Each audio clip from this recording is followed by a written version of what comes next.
अस्सलामु अलैकुम स्टूडेंट्स, बिस्मिल्लाहिर्रहमानिर्रहीम। हमने कल जो टॉपिक दिए थे वो था pairs of linear equation in two variable, class 10 के। यहाँ पे हम पहुँचे थे टाइप ऑफ द इक्वेशन तक कि आप कौन कौन से इक्वेशन को आप फेस करने जा रहे हैं आप अपने इस किताब एनसीईआरटी किताब में। तो हमने वहाँ पे मेनली दो टाइप, एक ही कंसिस्टेंट और एक ही इनकंसिस्टेंट वाले इक्वेशन पे हमने बात किया था। उस आपके पास यहाँ पे इनकंसिस्टेंट वाले होते हैं जो आपके पास रॉन्ग इन्फॉर्मेशन के साथ, और कंसिस्टेंट वाले होते हैं आपके पास दो टाइप के। एक में आपके पास न्यू इन्फॉर्मेशन अवेलेबल होते थे, एक में आपके पास नो न्यू इन्फॉर्मेशन प्रोवाइड होते थे। तो आज उससे हम आगे बढ़ने जा रहे हैं। तो हमारे पास जो general form of pairs of linear equation in two variable थे वो था हमारे पास a1x1 plus b1 y1 is plus c1 is equal to 0, a2x2 plus b2 y2 plus c2 is equal to 0. These are called the general form of pairs of linear equation in two variables. यहाँ पे हमने इनके क्या कहते हैं हम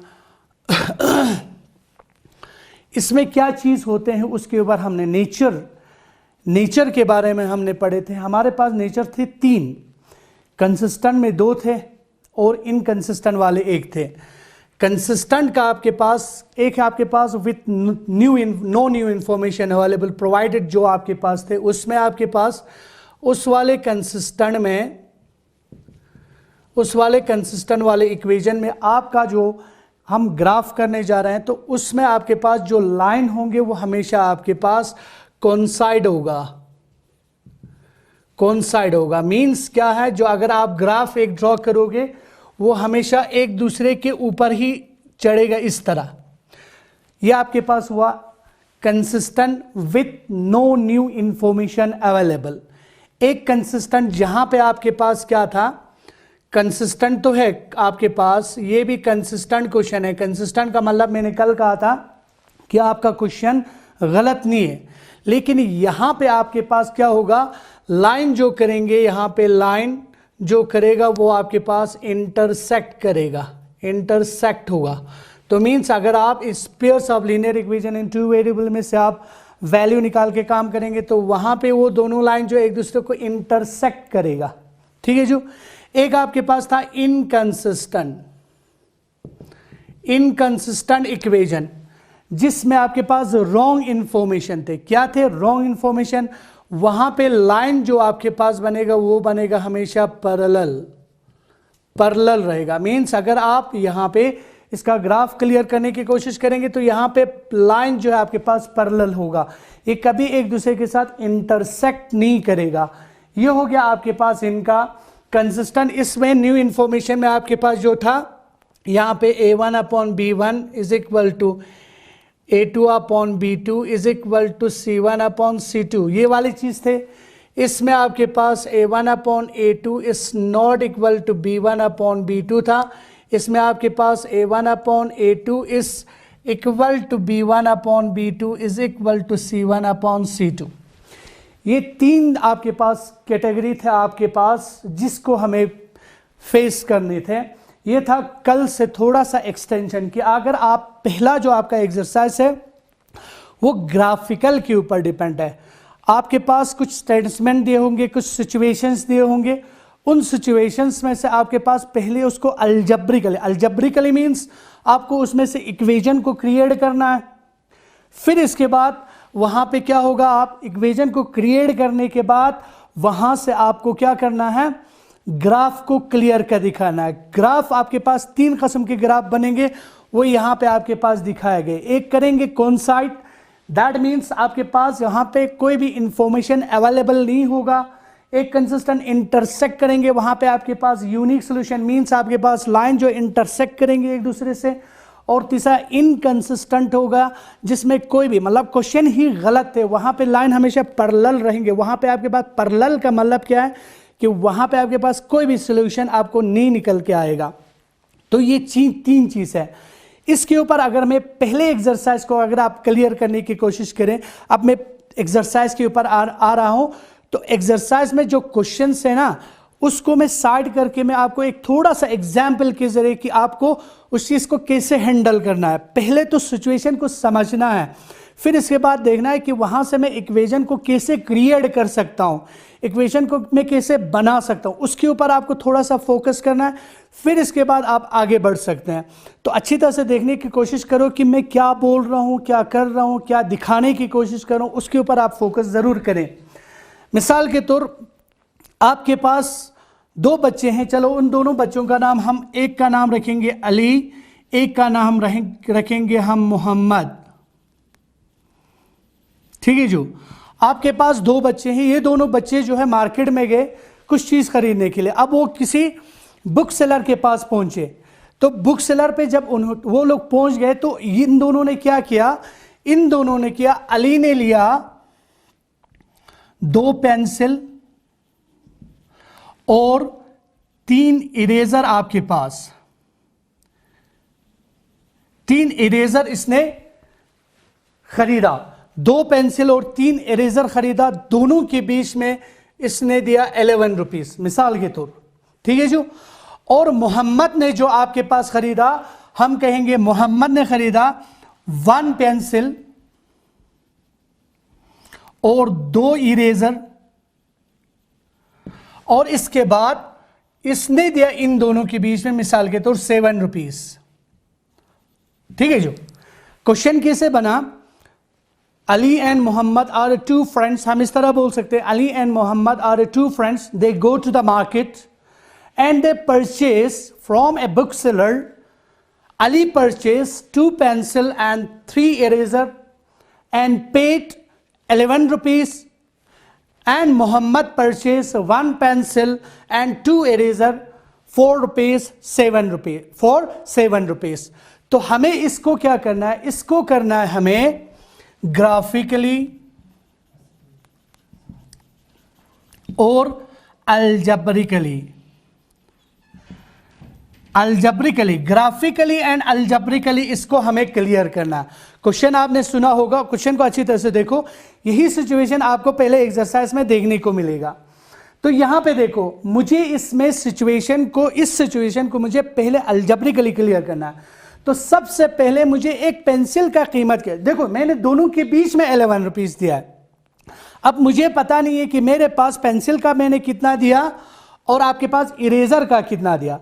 तो मैं यहां पे एक चीज एज्यूम करूंगा ताकि मेरा इक्वेशन बने। मैं कहूंगा भाई यहां पे सॉल्यूशन आप अपने कॉपी पे इस तरह दिखा सकते हैं। सॉल्यूशन में मैं कहूंगा let the cost of a pencil, एक पेंसिल का कीमत मैं रखूंगा x रुपीस।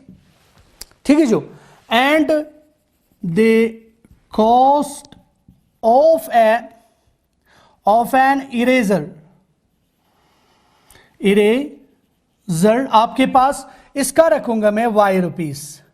ठीक है जो, अब देखो यहां पे, अब मैंने एक इरेजर का और एक पेंसिल का कीमत पता कर लिया, तो मुझे इसको इक्वेशन में चेंज करना है। अमूमन आप मुझे यहां पे ये क्वेश्चन आप कर सकते हैं हम, अगर मैंने इस पेन को 10 रुपए दे के खरीदा है, तो अगर ऐसा ही पेन अगर मैं 10 खरीदूं तो मैं पेमेंट करूंगा 100 रुपए। मैं क्या कर रहा हूं, number of terms multiply by the cost of a single term, that means 10 into 10 is 100। तो यहां पे भी ऐसे होगा। तो मेरे पास नाउ यहां पे क्या आएंगे, पहले सिचुएशन के हिसाब से मेरे पास आएगा 2x plus 3y is equal to 11 बनेंगे। This is the first situation. And the second one is x plus 2y is equal to 7। This will be the second situation. यहां पे हमने इसको अलजेब्रिकली क्लियर किया, क्योंकि मेरे पास एक पेंसिल का कीमत अगर x रुपीस है, तो 2 पेंसिल का number of term multiply the cost of a single term, that means 2 into x is 2x।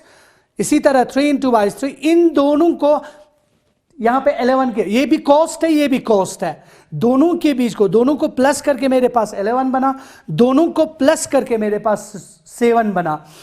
The algebraically ये आपके पास कंप्लीट हुआ, this portion will be completed. ठीक है, तो मुझे इसको नेक्स्ट में लेके जाना है, इसको मुझे ग्राफ क्लियर करना है, ग्राफ में मुझे चेंज करना है। तो ग्राफ बनाने के लिए यहां पे क्या होना चाहिए, मेरे पास एक्स और वाई का वैल्यू निकालना है। ग्राफ पे इसको तब तक मैं इसको ग्राफ के ऊपर नहीं दे सकता हूं जब तक मेरे पास एक्स और वाई का वैल्यू ना हो। तो यहां पे मैं क्या करूंगा, यहां पे मैं करूंगा टेकिंग इक्वेशन फर्स्ट इक्वेशन को लूंगा। तो फर्स्ट इक्वेशन क्या है मेरे पास, 2x plus 3y is equal to 11 है, और 3y is equal to 11 minus 2x, y is equal to 11 minus 2x divided by 3। देखो यहां पे मैं यहां पे क्या कर रहा हूं, एक एक इक्वेशन को लेके काम कर रहा हूं। अगर मैंने यहां पे सिंगल इक्वेशन लिया है तो ये एक आपके पास क्या बना, लीनियर इक्वेशन इन 2 वेरिएबल बना, linear equation in 2 variable, not pair, linear equation in 2 variable बना। हमने 9 में भी पढ़ के आया, इससे पहले भी आपके पास पहले वाले क्लास में भी पढ़ा, जब भी आपके पास लीनियर इक्वेशन इन 2 वेरिएबल होगा तो वहां पे इन्फिनाइट मैनी सोल्यूशन होगा। तो इसका मतलब यहां पे आप एक्स और वाई के वैल्यू को अनलिमिटेड निकाल सकते हैं। तो हमें यहां पे देखना है कि हम क्या कर सकते हैं। तो यहां पे मैं पुट करूंगा x is equal to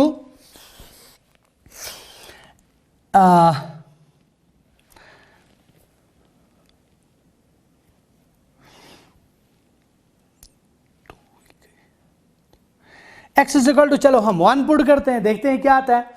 y is equal to मेरे पास 11 minus 2 into 1 divided by 3।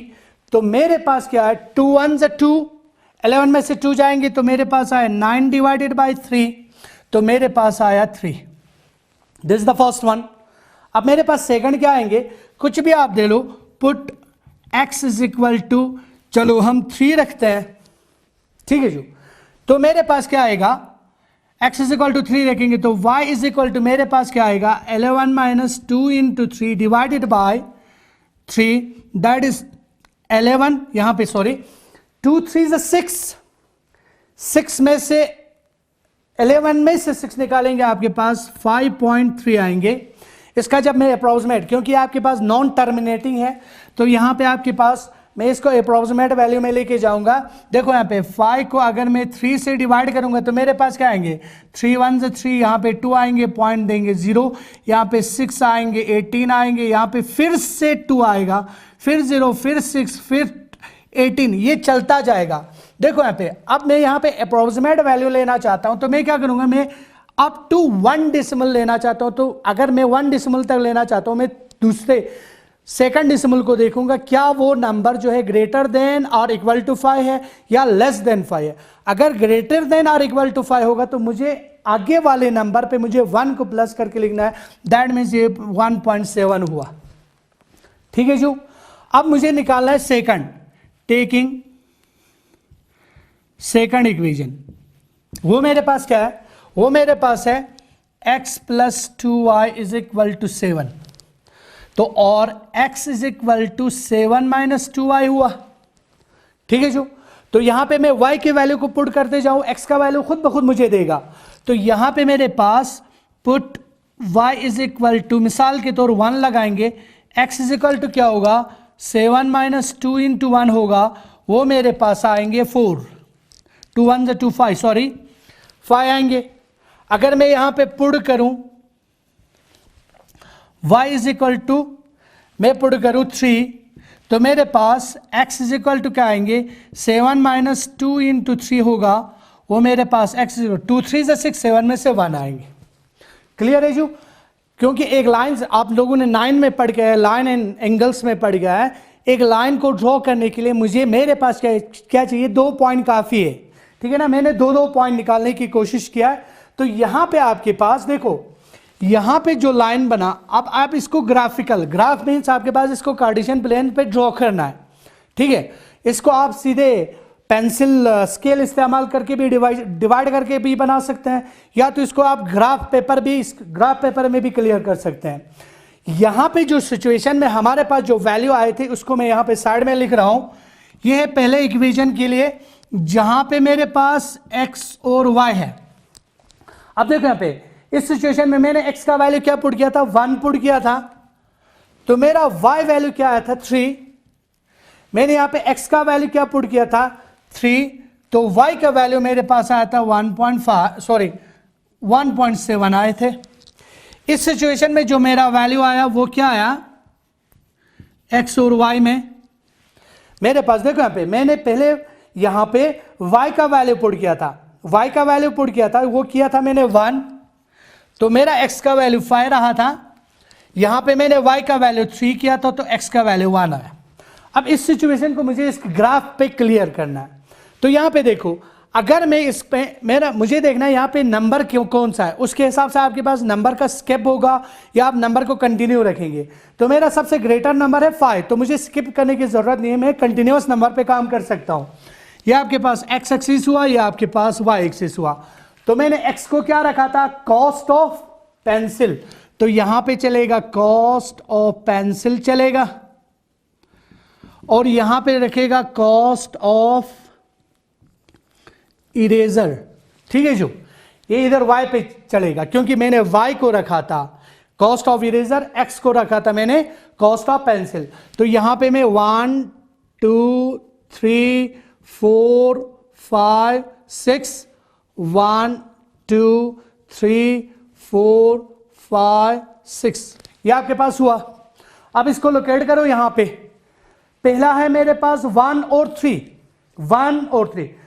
1 is the value of x and 3 is the value of y।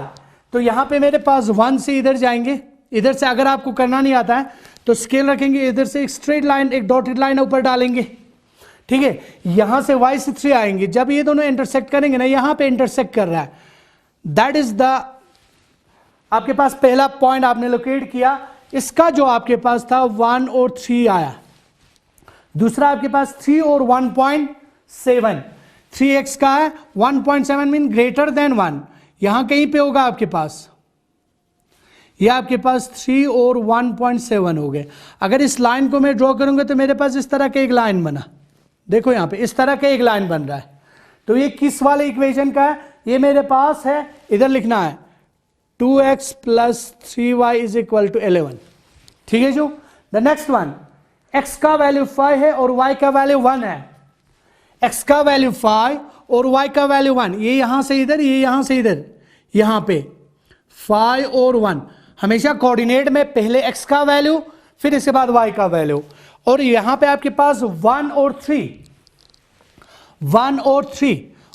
यहां कहीं पे आ रहा है, यहां पे आ रहा है, देखो यहां पे थोड़ा सा कंजस्ट हुआ, इधर देख लीजिए आप, यहां पे 1 और 3, यहां पे अगर इसको मैं मिला दूं तो मेरे पास क्या आएगा, यहां पे इस तरह चल रहा है, देखो यहां पे ये इस तरह चल रहा है।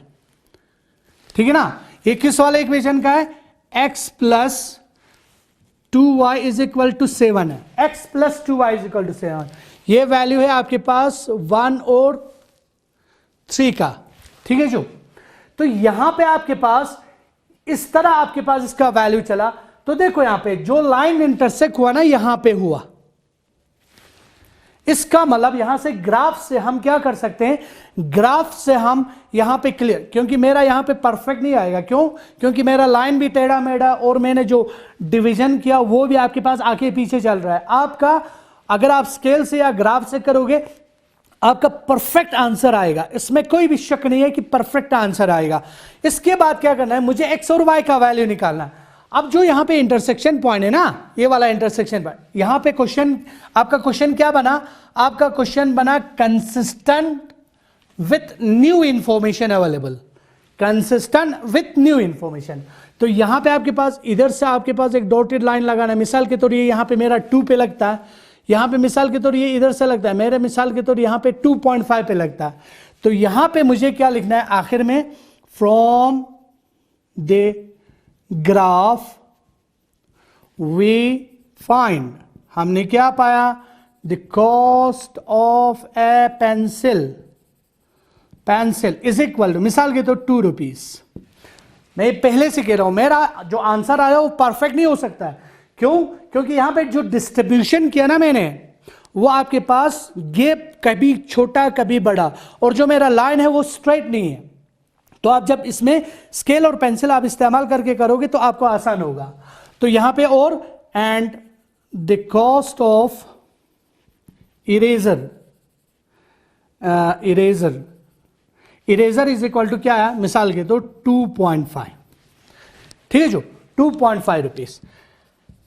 ये होता है, इस तरह आपको इस सिचुएशन को हैंडल करना है। सबसे पहला क्या करना है, सबसे पहले जो चीज है, आपको पहले क्वेश्चन को अच्छी तरह से पढ़ना है और समझना है कि क्वेश्चन आपसे क्या चाहता है। पहले इस चीज को अंडरस्टैंड करो, फिर इसके बाद वहां से अगर जिस मेथड से भी करना है, मिसाल के तौर यहां पे ग्राफिकली एंड अलजेब्रिकली है, तो ग्राफिकली एंड अलजेब्रिकली करने के लिए पहले अलजबरा चाहिए, फिर इसके बाद ग्राफ चाहिए, क्योंकि अलजबरे के बिना ग्राफ पॉसिबल नहीं है। तो यहां पे मुझे पहले अलजेब्रिकली इस सिचुएशन को हैंडल करना है, उस चीज को सीखो, उस लॉजिक को आप क्लियर करो, फिर इसके बाद इसको यहां से आपके पास अलग अलग करके equation in two variable pair से निकाल के आपके पास single linear equation in two variable में चेंज करेंगे, तो वहां पे इन्फिनाइट मेनी सॉल्यूशन होगा। तो उसी को लेके आपको कहां पे लोकेट करना है, ग्राफ पे लोकेट करना है। ये चीज हुआ आपके पास ग्राफ पे और अलजेब्रिकली क्वेश्चन को क्लियर करना। तो ये चीज है। मैं यहां पे आपके पास एक एग्जाम्पल देना चाहता हूं, वो एग्जाम्पल आप घर पे क्लियर करें। मिसाल के तौर होता है ना आपके क्लास में, अगर आप अपने छोटे भाई अगर आपके पास 2 होंगे जो अभी बिल्कुल छोटे हैं, तो मिसाल के तौर अगर आप एक भाई को लेके आएंगे या एक बहन, आपके एक कजिन होगा, किसी को लेके आएंगे, तो दूसरा क्या कहता है, जिद करता है कि मुझे भी चाहिए, मुझे भी ये चाहिए, मुझे भी लाना है। तो ऐसे ही एक सिचुएशन हम क्रिएट करेंगे। देखो यहां पे आपके पास मिसाल के तौर यहां पे हम अली को रखेंगे, यहां पे हम फातिमा को लेके आएंगे, ठीक है। जो Ali is your brother and Fatima आपके कजिन में से है, ठीक है। जो तो यहां पे आपके पास मिसाल के तौर यहां पे अली ने कहा, अली के पेरेंट्स ने या आपने अली के लिए लाया 2 पेंसिल और 3 इरेजर लेके आया। जब बच्चे आते हैं ना, दिखाते हैं कि मैं देखो मेरे भाई ने मुझे क्या लाया, काका ने मुझे क्या लाया, तुम्हें नहीं है मुझे है, ये ऐसे सिचुएशन करते हैं ना। तो ये वाली जो छोटी लड़की है वो जिद करती है मुझे चाहिए, लेकिन इससे ज्यादा चाहिए। तो इसने क्या किया, इसके लिए क्या लाना पड़ा, ये आपका कजन ने, इसके ब्रदर ने या इसके पेरेंट्स ने लाया, कोई बात नहीं, अली से हम आपको ज्यादा लाएंगे, ठीक है। तो फातिमा के लिए क्या लाया, यहां पे आपके पास मिसाल के तौर 4 पेंसिल लाया और 8 इरेजर लाया, दोनों के बीच में यहां मिसाल यहां पे रेज यहां पे रखा, 9 रुपीज दे के लाया मिसाल आपने। तो फातिमा के पेरेंट्स ने उसकी निस्बत में मिसाल के तौर दोनों के बीच में 22 रुपीज पेमेंट करके किया। This is the situation. You have 1 brother and 1 cousin. Brother name is Ali and your cousin name is Fatima. तो यहां पे ये सिचुएशन हमने क्रिएट किया। तो यहां पे इसको पहले आप क्या करो, आप देख रहे होंगे ये क्वेश्चन, ये मैंने चेंज किया, इसको ग्राफिकली एंड अलजेब्रिकली क्लियर करने की कोशिश करो। मैथ ऐसी चीज है जिसमें आप याद नहीं हो सकता, याद नहीं कर सकते हैं। इसमें जितना आप प्रैक्टिस करोगे ना, उतना आप परफेक्ट बनोगे, उतना आप स्पेशलिस्ट बनोगे। जो कुछ भी आपके सामने आएंगे उसको आप अच्छी तरह से उसको फेस कर पाओगे। ये डिपेंड है आपके पास आपके प्रैक्टिस के ऊपर, और डिपेंड है कि आप क्वेश्चन को किस तरह ले रहे हैं, किस तरह इसको आप एंजाइम मतलब डाइजेस्ट कर रहे हैं, उस क्वेश्चन को आप कैसे डाइजेस्ट कर रहे हैं, उसके ऊपर डिपेंड है। अगर वो चीज हो गया, वो लॉजिक आ गया, वो टेक्निक आपके अंदर डेवलप हो गए, तो आपके सामने कुछ भी डालेंगे ना, आपके पास वो कुछ भी नहीं है। मतलब से बता यार ये चीज मेरे बाएं हाथ का खेल है, वही बनेगा आपके सामने, ठीक है। जो तो इंशाल्लाह मैं आपके एक्सरसाइज के पहले क्वेश्चन को थोड़ा सा आपके सामने एक्सप्लेन करूंगा, ताकि आप उस चीज को जितना हो सके आप खुद करने की कोशिश करें। अगर आपको कहीं पे प्रॉब्लम आता है तो पर्सनली भी मुझे बोल सकते हैं, या आप क्या कहते हैं, मेरा नंबर ले सकते हैं, या आप कमेंट करके भी बता सकते हैं कि ये चीज़ नहीं आया। तो मिलने, हम करगिल के इसी एरिया में बैठते हैं, तो आप मिल भी सकते हैं। फ़ोन करेंगे हम किसी दूसरी जगह पे जहाँ पे क्राउड नहीं होगा, क्योंकि सिचुएशन ये ऐसा है कि आपके पास हम यहाँ पे 3-4 बंदों के से ज़्यादा हम बैठ नहीं सकते हैं, तो हम आगे पीछे भी जाके इसके ऊपर डिस्कस करके इस चीज़ को हम सॉल्व कर सकते हैं। तो वहाँ पे कोई भी प्रॉब्लम नहीं होगा इंशाअल्लाह रहमान। तो इस चीज़ को देखो, यहाँ पे आपका पहला एक्सरसाइज का पहला क्वेश्चन क्या है, जितना मुझे याद है, आफताब नाम का एक आदमी है जो अपने बेटी से कह रहा है, देखो बेटी 7 साल पहले, देखो बेटी 7 साल पहले मेरा और तुम्हारा उम्र का जो डिफरेंस है वो 7 टाइम्स का, times more and less. Times का मतलब है मल्टीप्लीकेशन, मोर का मतलब है प्लस, लेस का मतलब है माइनस। तो यहां पे टाइम्स वाले वर्ड इस्तेमाल किया गया। आफताब ने अपनी लड़की से कहा, देखो बेटी 7 साल पहले मेरा उम्र और तुम्हारे उम्र का जो डिफरेंस है वो क्या है, 7 टाइम्स का है, और 3 साल के बाद हमारा जो उम्र बनने वाला है वो क्या होगा कि तुम्हारे उम्र से मेरा उम्र जो है वो 3 टाइम्स ज्यादा होगा। तो इस सिचुएशन को हमें अलजेब्रिकली एंड ग्राफिकली, क्वेश्चन आपके पास है, मैं यहां पे क्वेश्चन लिखना नहीं चाहता हूं, टाइम भी जाएगा, क्वेश्चन को अच्छी तरह से समझने की कोशिश करो। यही क्वेश्चन आपके पास दिया हुआ है जो मैंने अपने लैंग्वेज इसमें ट्रांसलेट करके बताने की कोशिश किया है, तो इसको क्लियर करो। तो यहां पे आपके पास देखो, अगर मुझे पीछे जाना है या आगे जाना है, ठीक है, तो मुझे प्रेजेंट पता होना चाहिए। जब तक प्रेजेंट पता नहीं होगा तब तक पास्ट और फ्यूचर आपका क्लियर नहीं हो सकता। देखो अभी मेरे बारे में अगर बात करें तो मेरा प्रेजेंट पता होना चाहिए, तब जाके बोल सकता हूं भाई ये आदमी फ्यूचर में मतलब ऐसा हो सकता है, पास्ट में ऐसा था, अभी मेरा प्रेजेंट पता होना चाहिए। यही ऐसी चीज यहां पे भी है। तो हमें ना आफताब का ना उसकी बेटी का प्रेजेंट एज पता नहीं, पहले हम उस चीज को हैंडल करेंगे। हम कहेंगे let Aftab's present age is equal to, हम रखेंगे X year and his daughter's present age is equal to Y years. ठीक है जी, अब मेरे पता चला, अब मुझे 7 साल पहले वाला निकालना है तो क्या करना पड़ेगा, 7 माइनस करना पड़ेगा। 3 साल आगे वाला निकालना है तो 3 प्लस करना पड़ेगा। तो 2 सिचुएशन पे काम कर रहा है। तो आपके पास फर्स्ट सिचुएशन या फर्स्ट कंडीशन में जो है वो आपके पास 7 साल पहले वाली बात हो रहा है। तो देखो यहाँ पे 7 साल पहले वाली बात करेंगे तो मेरा उम्र बनेगा x-7, बेटी का उम्र बनेगा y-7। अब यहां पे मैं इक्वेशन पे काम कर, इक्वेजन पे लीनियर इक्वेजन इस्तेमाल हुआ है, जो यहां पे एक वेरिएबल इक्वेजन इस्तेमाल हुआ। इक्वेजन का मतलब है बैलेंस करना, बीच में इक्वेट डालना। हम इन दोनों को बैलेंस कर रहे हैं। देखो यहाँ पे ये मेरा उम्र है, मिसाल के तौर ये आप लोगों का उम्र है जो ये वीडियो देख रहा है। मेरे उम्र और आपकी उम्र में फर्क है। तो देखो यहाँ पे अगर वो 7 टाइम्स वाली चीज को हम दिमाग में लेके आए ना, तो अगर मेरे यहां पे अगर मैं ऐड करूं, मिसाल के तौर में यहां पे अगर करूं तो मैं तो और भी ज्यादा बड़ा हो गया, ठीक है, और भी ज्यादा बड़ा हो गया। मेरा मिसाल के तौर 30 साल अगर है तो 7 से अगर मल्टीप्लाई करें तो 210 और भी बड़ा हुआ। तो मुझे क्या करना पड़ेगा, मुझे यहां पे रखना है, बेटी की उम्र को ऊपर अपलिफ्ट करना पड़ेगा। तो मुझे यहां पे बेटी की उम्र को मल्टीप्लाई करना पड़ेगा, न कि मेरे उम्र को। समझ में आया? तो यहां पे आपके पास x-7 इज इक्वल टू 7-49, ठीक है जो। तो यहां पे आपके पास क्या हुआ, इसको इधर लेके आओ, x-7y, ठीक है, इज इक्वल टू -49 अपने जगह पे +7, x-7y is equal to -42। This is the first equation, ठीक है। अब सेकंड में क्या कहा था, 3 साल बाद, 3 साल बाद। सेकंड कंडीशन में क्या कहा था, सेकंड कंडीशन में कहा था 3 साल बाद।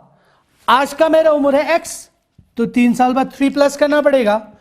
मेरे बेटी का उम्र है मिसाल के तौर, आपका उम्र है y, तो आगे वाला नंबर लाने के लिए मुझे प्लस करना पड़ेगा, फिर वही सिचुएशन आएगा, मुझे थ्राइस इसको करना पड़ेगा, तब जाके मेरा इक्वेशन जो है बैलेंस होगा। तो यहाँ पे जो सिचुएशन बना वो इस तरह बना, कैसे बना, x + 3 = 3y + 9। तो मेरे पास x - 3y = 9 - 3, x - 3y = 6। This is the second equation. Algebraically the question is completed. अब इसको ग्राफ करना है। ग्राफ में क्या करना है, पहले इस लीनियर इक्वेशन में 2 वेरिएबल को निकालो, चाहे आप y वेरिएबल को इधर लाओ, चाहे आप x को इधर लाओ, वो आपका मर्जी है। फिर उसमें से अगर आप y को इधर ला रहे हो तो y के वैल्यू पुट करते जाओ, x का वैल्यू खुद ब खुद निकल जाएगा। यहाँ पे आप इधर y के वैल्यू को पुट करते जाओ, x का वैल्यू खुद ब खुद निकलेगा। ज्यादा नहीं निकालना है, 2-2 पॉइंट निकालना है, दोनों में 2-2 पॉइंट, ताकि मैं एक लाइन, क्योंकि एक पॉइंट से लाइन ड्रॉ नहीं हो सकता, एक लाइन को ड्रॉ करने के लिए 2 पॉइंट जरूरी है, ठीक है। तो यहां पे आपके पास इस तरह एक लाइन, अगर आपको करना आता है कर सकते हैं, नहीं तो आप ये वीडियो जो अपलोड होने के बाद अगर आपको ये समझ में नहीं आया तो आप कमेंट कर सकते हैं या मुझे पर्सनल फोन कर सकते हैं, तो हम इंशाल्लाह इसको क्लियर करने के लिए कोशिश करेंगे। तो जितना हो सकता है मैंने इसको एग्जाम्पल के जरिए क्लियर करने की कोशिश किया है। तो इंशाल्लाह रहमान वहाँ पे और 2 क्वेश्चन हैं, एक है ग्रैप्स के ऊपर, एक है शायद बेड बॉल के ऊपर। तो इसी तरह वहाँ पे एक बॉल की कीमत को आप लड़ करो, एक बॉल की कीमत को लड़ करो, जैसे पहले यहाँ पे पेंसिल और इरेजर में हमने किया उसी तरह आपके पास करो। फिर इसके बाद आपके पास वहाँ पे ग्रेप्स और एप्पल्स के बारे में 1 kg ग्रेप्स और 1 kg एप्पल ग्रेप्स का आप पहले कॉस्ट एज्यूम करो, फिर इसके बाद वहाँ से इसको अलजेब्रिकली क्लियर करने के बाद इसको क्लियर करो। अगर आप में से किसी के पास वो एनसीईआरटी का अगर पुराना बुक होगा तो वहाँ पे सेकंड इक्वेशन में आपके पास थोड़ा सा ये है, उसको क्लियर करने की कोशिश करो, उसको क्लियर करने की कोशिश करो, तो इंशाअल्लाह रहमान आपके पास ये सारा होगा। नेक्स्ट वीडियो में हम फिर से इसको क्लियर करने की कोशिश करेंगे। तब तक के लिए खुदा हाफिज़, अल्लाह निगहबान।